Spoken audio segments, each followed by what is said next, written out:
Sunday morning. As the humid Florida air clung to my skin, I was planning to enjoy brunch with my daughter at Paso Grill, as usual. I had already reserved our terrace seats at Paradise Grill. "Rachel, will you have eggs Benedict this morning? Or would you like to try the new Cuban sandwich?" Over the phone, my daughter's voice seemed to tremble. It wasn't her usual bright, cheerful tone.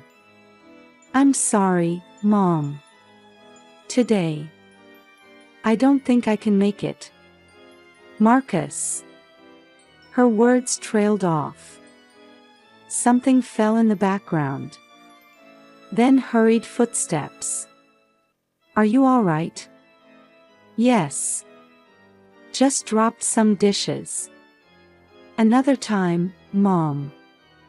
That was the moment my peaceful life began to crumble. My name is Jennifer Thompson. I'm a 62-year-old retired high school teacher.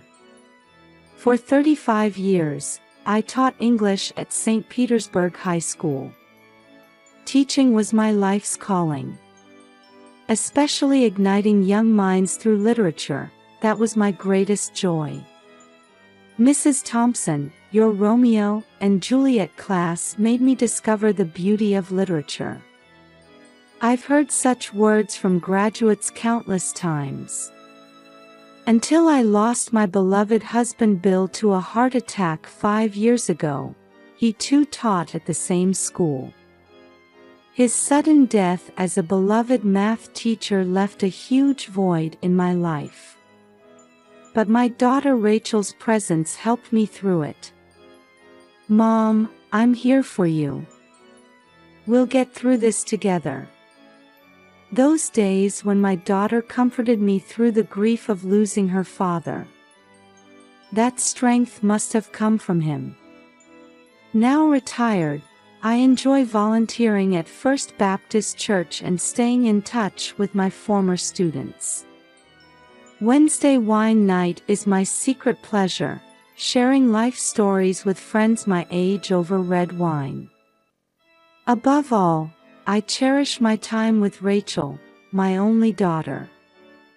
Rachel was making her mark as an exceptional investment advisor at Smith & Johnson Real Estate Investment. Nominated for Forbes 30 Under 30, my proud daughter earned $120,000 a year.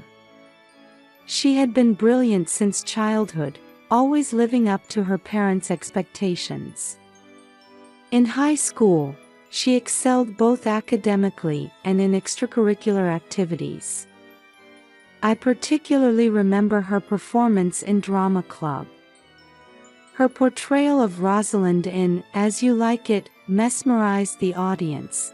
I can still see it vividly. After studying business in college, she immediately joined her current company. Recognized for her abilities at a young age, she was entrusted with important clients. She was prudent too, with savings exceeding $50,000. "Mom, I'm getting married." 6 months ago, when I heard those words, my heart filled with joy. Her fiancé was Marcus Peterson, a 35-year-old successful investor she met at a business dinner. He was the only son of a wealthy family living in a luxury condominium along Gulf Boulevard. My first impression of him was impeccable. He carried himself well in his Brooks Brothers suit, with refined manners and cultured speech. Above all, as a mother, I could see how he treasured Rachel. "Mrs. Thompson, Rachel is the greatest treasure of my life. I'll do anything I can to keep her smiling." I felt reassured by Marcus's warm smile. His parents were known as local dignitaries of the Peterson family. His father George was a successful real estate developer, and his mother Linda served on the board of the local arts association. They were good people, platinum members of the country club, actively involved in charitable work. The wedding 3 months ago. The lavish ceremony at the Don Caesar's ballroom was perfect on the surface. Rachel in her pure white wedding dress shone like an angel.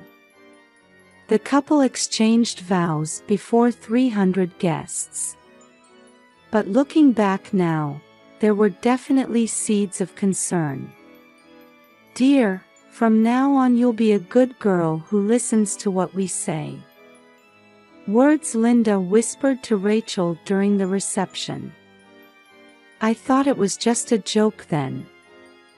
The strange looks Marcus's friends gave Rachel, the bride. Glances that seemed to hold both pity and mockery, as if they knew something. And Marcus's attitude, gradually changing as the reception progressed. His gestures, at first gentle as he held his bride's hand, slowly transformed into something possessive, controlling. "Rachel, it's time to go." Marcus pulled my daughter's hand urgently, even though the celebration wasn't over. In that moment, I saw a coldness in his expression I'd never seen before. Perhaps that was the instant his gentlemanly mask slipped. But at the time, I told myself I was reading too much into it. That my own anxiety about adjusting to a new family dynamic was causing unnecessary worry. That they must be tired after the wedding. I didn't yet know how fatal that judgment would be. After the marriage, changes began to appear gradually. "Rachel, how are you lately?" Our weekend brunch plans were cancelled more and more frequently. First, it was work being busy. Then health issues. Then plans with the in-laws. The excuses became increasingly vague. Phone conversations decreased, and her social media updates became sporadic. My daughter, who used to post on Instagram almost daily, suddenly went quiet. "Yes, Mom. I'm just a bit busy." And the silence over the phone was unlike my daughter. "Actually, I'm thinking about quitting my job." Those words set off alarm bells in my heart. "Why? You loved your work." "Marcus, no, everyone in the family says I should spend more time at home." Silence again. Someone's voice in the background. "Sorry, Mom. I'll call you back later." The phone call ended abruptly. After that, I tried contacting my daughter multiple times. Emails, messages, calls. Even when I got responses, they were superficial. Our previously close conversations seemed to have been a dream. Then came that night. The midnight phone call was the beginning of a nightmare. 2 a.m. When I woke to my phone ringing, my heart was already pounding. It was Rachel calling. "Rachel? Mom, help me, being drowned." St. Pete Beach. A trembling voice. The sound of waves. And men's laughter in the background. My spine froze. "Rachel. What's happening?" Marcus and George. Linda too. Broken words. Then a man's angry shout. "Who are you talking to?" The call ended. My hands were shaking. I frantically dialed her in-law's number. After several rings, I heard Linda's voice. "Oh, Jennifer. Why are you calling at this hour?" A calm voice. Men's voices and laughter in the background. Where's Rachel? Oh, her. We're in the middle of a disciplinary lesson. A cold laugh echoed through the phone. What do you mean? Just teaching her the rules of her new family. Don't worry. This is a family matter. I was already grabbing my car keys instinctively, racing to the door while pressing for answers. Linda, what are you doing? Just a family matter. Don't interfere. It's no longer your concern. The line went dead. Speeding down Gulf Boulevard in the middle of the night. Street lights streamed past the car window like ribbons of light. Moonlight silvered the sea surface. Palm trees cast black shadows in the moonlight now and then. My heart was racing. Sweat dampened my hands on the steering wheel. Various scenarios raced through my mind. Was my daughter safe? What was happening? Why the sea? When I slid my car into the St. Pete Beach public beach parking lot, what I saw was an unforgettable scene. Rachel, knee-deep in the sea under moonlight. Her white night dress swaying in the waves. Marcus, George, and Linda surrounding her. Thin smiles on their faces. Rachel. My scream echoed across the nighttime beach. They froze for a moment. The truth was more cruel than imagined. Everything came to light during the police investigation. Marcus's investments had failed. Behind their seemingly wealthy lifestyle, they were carrying $500,000 in debt. It was all for her sake. Linda insisted during questioning. A manic expression peeked through her perfect makeup. With Rachel's salary and savings, we could have made a comeback. Isn't it natural for family to help each other? But this wasn't family helping each other, it was clearly criminal. The plan had been meticulously crafted. First, break Rachel down psychologically. Criticize her for minor things, destroy her confidence. Exaggerate failures in housework, restrict contact with friends.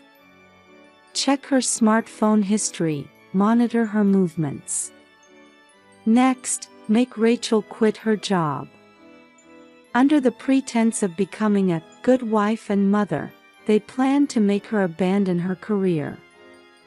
Finally, gain complete control over Rachel. Use her savings as family assets to repay their debts. That was their plan. Last night's incident was part of the discipline. George spoke matter-of-factly to the detective. Since she wouldn't listen, we just wanted to scare her a little. Obviously, we weren't really going to drown her. But Rachel's testimony told a different story. They were serious. Marcus said, "If you speak up, we'll really drown you." My anger peaked at my daughter's trembling words. I took immediate action. First, called the police. Then contacted a counselor at a DV shelter, Sunrise Center, a facility with domestic violence specialists. Photos of the beach incident were already saved on my phone. That terrifying scene under moonlight, preserved as digital evidence. Mrs. Thompson, your quick action saved your daughter. I nodded deeply at Detective John Martinez's words. Piles of evidence sat on his desk. Documents showing the Peterson family's debts. records of Marcus's failed investments. And most shocking, materials suggesting their past crimes. This might be just the tip of the iceberg. Martinez frowned as he reviewed the documents. The Peterson family has a history of similar financial troubles. However, each time, they managed to prevent it from surfacing. This time, he continued, choosing his words carefully. This time, your daughter was their new target. The investigation sent ripples through the community. The First Baptist Church community immediately offered support. Jennifer, we'll do anything we can for you and your daughter. The pastor's words brought warmth to my heart. The domestic violence support organization, Hope's Light, also moved quickly. They provided comprehensive support, from legal aid to psychological counseling. Such cases are not uncommon. Maria Gonzalez, a counselor at Hope's Light, explained gently. Wealthy families, high education, social status. These can sometimes serve as veils hiding abuse. Victims are crushed by social pressure, thinking, surely not this family, and cannot speak up. Rachel's workplace also promised full support. She is a valuable asset to our company. Please take leave to recover. Your position will always be waiting. Direct words from the CEO. Evidence continued to mount. Threatening messages found on Marcus's smartphone. Linda's diary detailing discipline plans. Traces of George's financial misconduct. And most decisively, testimony from a local resident who witnessed that night's beach incident. I walk my dog every night. The elderly gentleman spoke clearly on the witness stand. That night, I saw a clearly unusual scene. A young woman being forcibly led into the sea.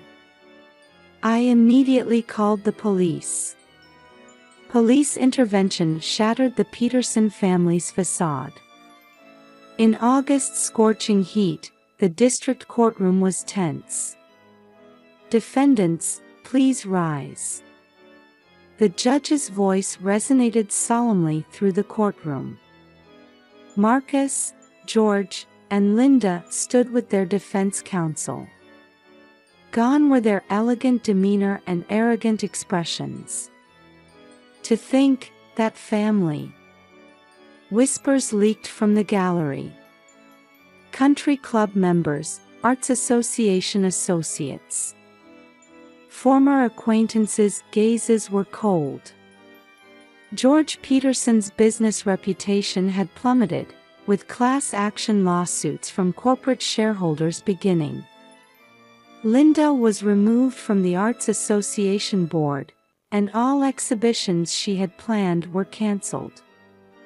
Prosecution, your closing argument. The prosecutor stood. Her expression was dignified. This case is not merely a family matter.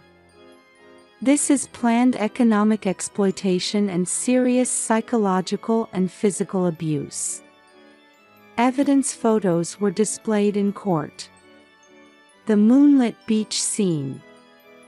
3 figures surrounding Rachel. The defendants attempted to completely control the victim's life. Their methods were clever, hidden behind a mask of respectability. However, the evidence is clear. Rachel was called to the courtroom. Witness, please give your testimony. Rachel took a deep breath and slowly approached the witness stand. She no longer appeared a frightened victim. I will no longer remain silent.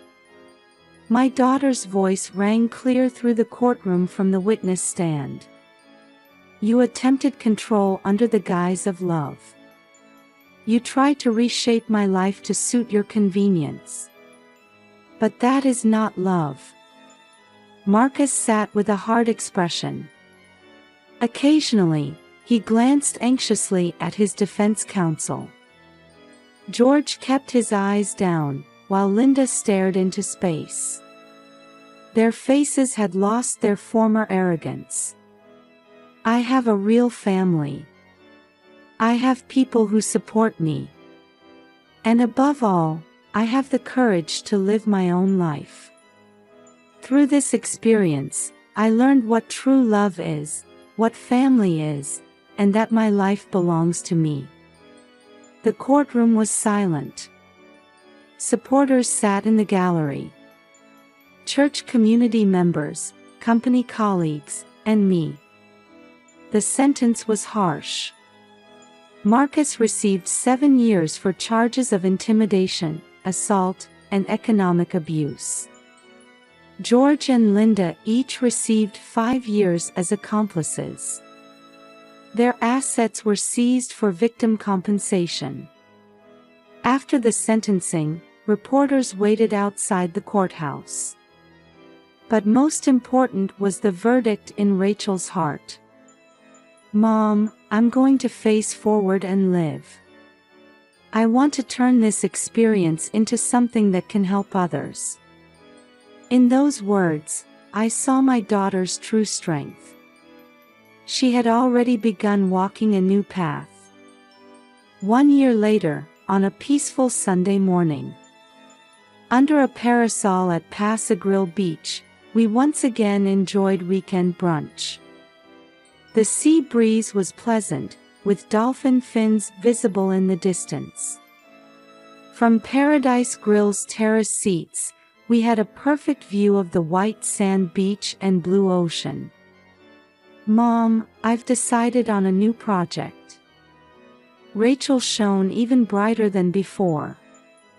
The way she tucked her hair behind her ear hadn't changed since childhood. But her eyes now held the strength of someone who had overcome adversity. She had been promoted at work, entrusted with even greater responsibilities. She led a new team, successfully launching innovative projects one after another. It's a real estate project to support DV victims. We're establishing a fund to provide safe housing. Several companies have already pledged support. A strong circle of support had formed around her. The church community, my former students, her company colleagues. And new connections too. Friends met through support groups, fellow survivors. Together, they were building a new support network. I'm nervous about next week's lecture. Rachel now regularly gives talks at victim support organizations. Her experience had become hope for others suffering in similar situations. Her words especially resonated with those suffering behind facades of glamour. Your words will surely reach someone's heart. My daughter smiled gently at my words. That smile had regained its former brightness. Mom, thank you. If you hadn't come that night. Really, thank you. That's what mothers do. The morning sun reflected dazzlingly off the sea surface. We enjoyed our brunch slowly as pleasant wave sounds echoed around us. So, shall we have eggs Benedict today? My daughter nodded with a full smile at my question. Yes. And after, want to try my new yoga class together? The teacher is wonderful. No shadow of past anxiety showed in my daughter's expression. She was now walking her life's path with her own strength. Yes, let's go. The orange juice on the table sparkled in the Florida sun. That light was as bright as our future. The sea breeze felt like it was blessing the beginning of our new life as mother and daughter. In this year, we lost many things, but gained even more precious things. True bonds, courage, and hope. Now, the morning at Pass-a-Grille was announcing the beginning of a new story.